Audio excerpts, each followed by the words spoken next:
ओम नमः शिवाय, हर हर महादेव, जय महाकाल। कैसे हैं सब लोग। देखिए, कल है 20 सितंबर का दिन। इस दिन पड़ रही है बुधवार की ऋषि पंचमी, है ना।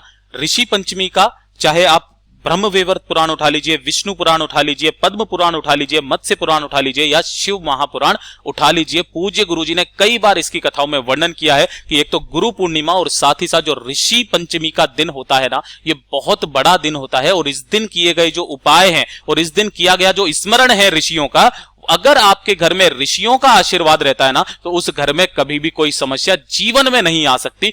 बहुत जोड़ करके बताया था गुरुदेव जी ने, है ना। तो गुरुदेव जी की ही कथा से सुनकर के अगर आपके घर में काफी सारी तरीके की समस्या है, बीमारियां बहुत ज्यादा है, घर में धन नहीं आ रहा है, कर्जा बहुत ज्यादा बढ़ रहा है, व्यापार अच्छे से नहीं चल रहा है, मनोकामना पूरी नहीं हो रही है, परिवार के लोगों के बीच में कलेश बहुत ज्यादा रहता है, लड़ाई झगड़ा बहुत ज्यादा रहता है ना, तो मात्र छोटा सा उपाय करना है। घर की चौखट पर ऋषि पंचमी के दिन शाम के समय पर आपको यह ऋषि दीप वाला उपाय करना होगा।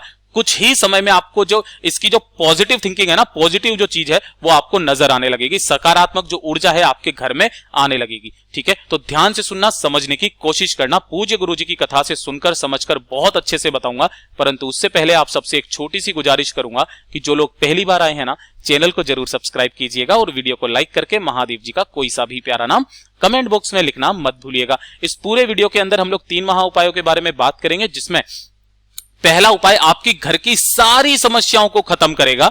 दूसरा उपाय जो होगा वो आपके घर में अगर कोई मनोकामना, आपकी कोई सी भी कोई मनोकामना है जो पूरी नहीं हो रही है, तो उसके लिए होगा। और जो तीसरा उपाय, अगर आपने कभी जाने अनजाने में कोई से भी पाप कर्म कर दिए हैं ना, जाने अनजाने में कई बार हमसे हो जाता है, तो उन पापों से मुक्ति, उनकी क्षमा याचना के लिए भी आपको उपाय करना होगा। सिर्फ और सिर्फ ऋषि पंचमी के दिन इस उपाय को किया जाता है। सबसे पहले बात कर लेते हैं पहले वाले उपाय की तरफ। जो पहला वाला उपाय होगा आपके घर के लिए होगा, और इस वाले उपाय को तो करना भूल ही मत जाइएगा। जो दूसरे नंबर का उपाय है ना, वो आपकी चाहे कितनी भी बड़ी मनोकामना क्यों ना हो, पूरा जरूर करेगा। घर की समस्याएं, जैसे बीमारियां बहुत ज्यादा है, घर में धन नहीं आ रहा है, घर में सुख शांति समृद्धि नहीं है, धन धान्य की बहुत ज्यादा कमी है ना, तो इस दिन ये वाला उपाय करना। अब गुरुदेव ने 2 तरीके से इस उपाय को करने के लिए बोला था। आपको क्या करना होगा, इस तरीके से लंबी बत्ती के 7 दीपक आपको तैयार करने हैं। कितने दीपक? 7 दीपक लंबी बत्ती के, और इसके अंदर जो भरोगे वो भरोगे गाय माता का घी, है ना, गाय का घी। अब हो सके तो आप एक बड़ा दीपक ले लेना, उस बड़े दीपक के अंदर आप इस तरीके से 7 बत्तियां भी लगा सकते हो। इन 7 बत्तियों का क्रम क्या है महाराज, तो वो जान लीजिए जो गुरुदेव ने बताया था कि ये जो 7 बत्तियां जो आप लगाते हो ना, ये 7 ऋषियों को समर्पित होता है। और उन 7 ऋषियों का नाम आप सब अच्छे से जानते हो, कश्यप, अत्रि, वशिष्ठ, विश्वामित्र, गौतम, जमदग्नि और भारद्वाज। इन 7 ऋषियों का स्मरण करके आपको इस दीपक को लगाना है ना। तो आप ऐसा कीजिएगा, 7 अलग अलग दीपक ले लीजिएगा, सभी में एक एक बत्ती आपको लंबी लगा देनी है, ठीक है ना। और थोड़े से ले लेने होंगे आपके पास में, अगर धान है तो धान ले लेना, चावल है तो चावल ले लेना, गेहूं है तो गेहूं ले लेना। ये जो आपको लेने हैं ना, आसन लगाने के लिए लेने हैं। दीपक को कभी भी ऐसे ही नहीं लगाया जाता है, नीचे एक छोटा सा आसन जरूर लगाया जाता है, तो आसन ले लेना। अब जब ऋषि पंचमी के दिन शाम के समय पर, यह चीज ध्यान रखना, केवल शाम को करना है, आरती के बाद में भी आप कर सकते हो, यानी कि जब सूरज ढल जाए उस वक्त में आपको करना है, ठीक है ना। आपको अपने घर में ही इन दीपकों को लगाना होगा। देखिए, जो सबसे पहला दीपक होगा ना, वो आपको लगाना होगा आपके घर की जो चौखट है ना, इस चौखट पर। और किस तरफ लगाओगे, जब आप घर से बाहर निकलते हो तो आपके उल्टे साइड में, और जब आप घर से अंदर जाते हो तब आपके सीधे साइड में, यानी कि इस साइड में आपको लगाना है। ठीक है, लगा दिया पहला दीपक यहां पर।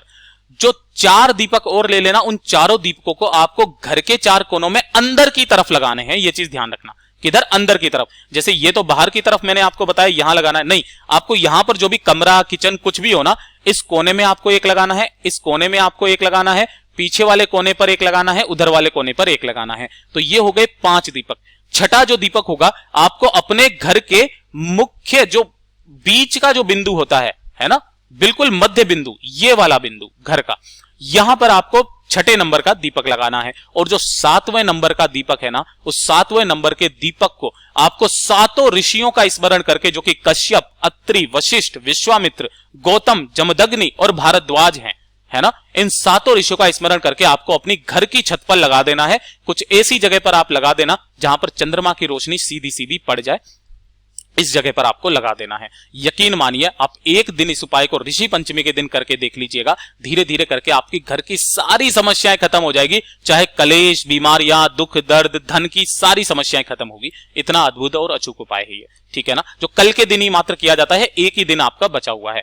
अब ध्यान से सुनिएगा, दूसरे उपाय के अंदर अगर आपकी कोई बड़ी से बड़ी कोई मनोकामना है जो पूरी नहीं हो रही है, उपाय करते करते थक चुके हो ना, तो ऋषि पंचमी के दिन का ये वाला उपाय करना मत भूलिएगा।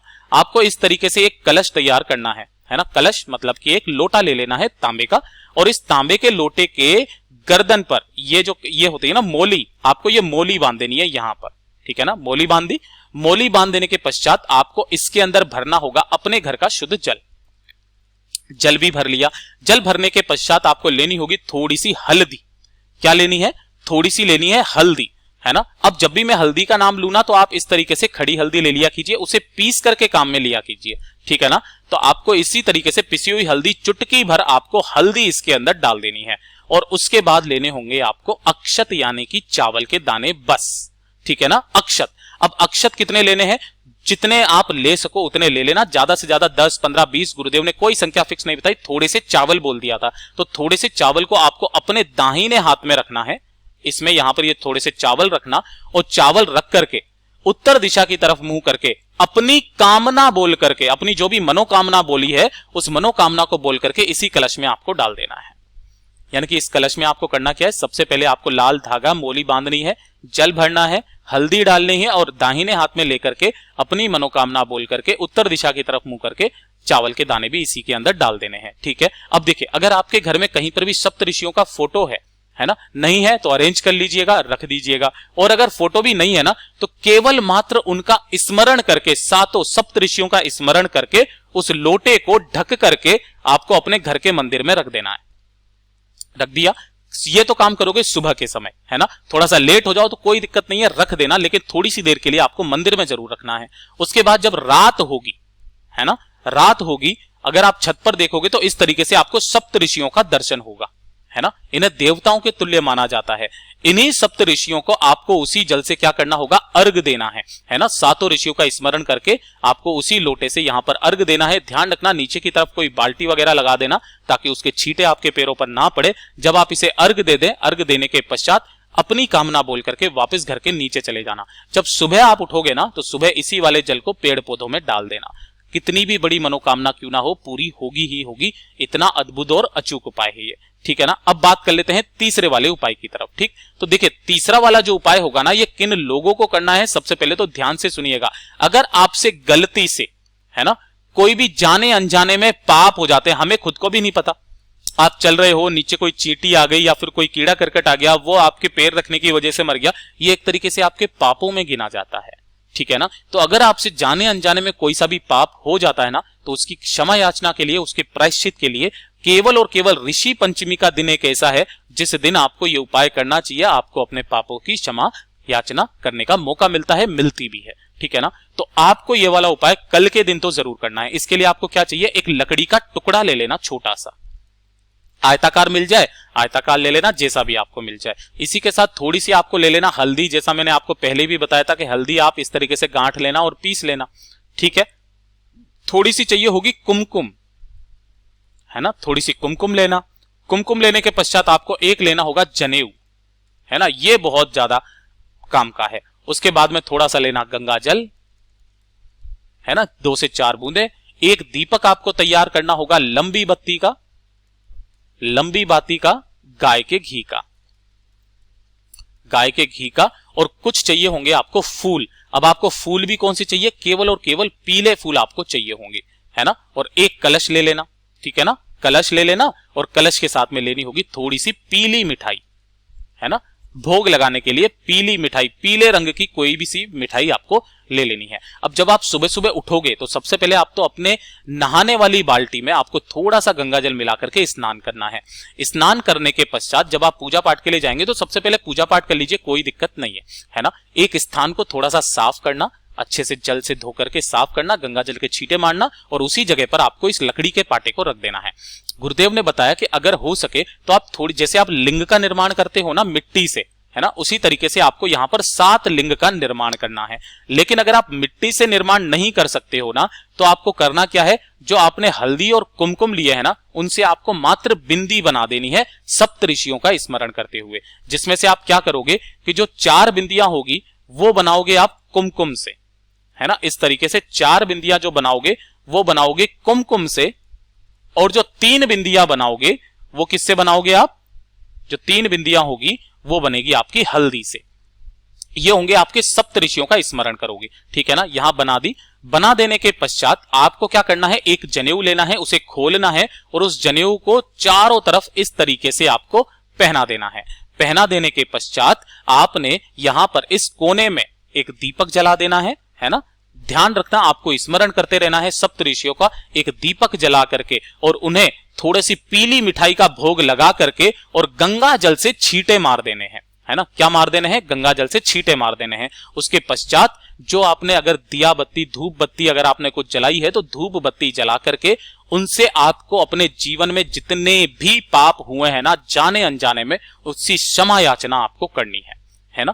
क्षमा याचना करने के पश्चात जो आपने एक कलश तैयार किया है ना, इस कलश को आपको इसी पाटे के पास में रख देना है ना, इसी पाटे के पास में रख देना। अब ये जो पाटा है ना, इसको आपको कम से कम 10, 15, 20 मिनट तक यहां पर रखे रहने देना, ठीक है ना।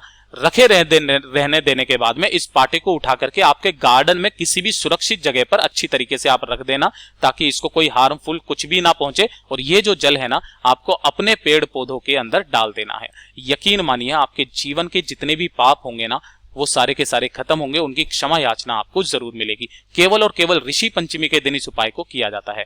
पूज्य गुरुजी ने कहा कि जो आपने फूल लिए हैं, कि अगर आपके ने जो पीले फूल लिए हैं ना, इन पीले फूलों को अगर आपको वहां पर बिंदी नहीं लगानी है, अगर आपने वहां पर मिट्टी से नहीं बनाना है, तो आप 7 पीले फूलों को भी आप इस तरीके से रख सकते हो। उन्हें भी सप्त ऋषियों का स्मरण करके आप उनकी भी पूजा कर सकते हो। पूज्य गुरुजी ने जैसा बताया वैसा आसान भाषा में आपको बताने का संपूर्ण प्रयास किया।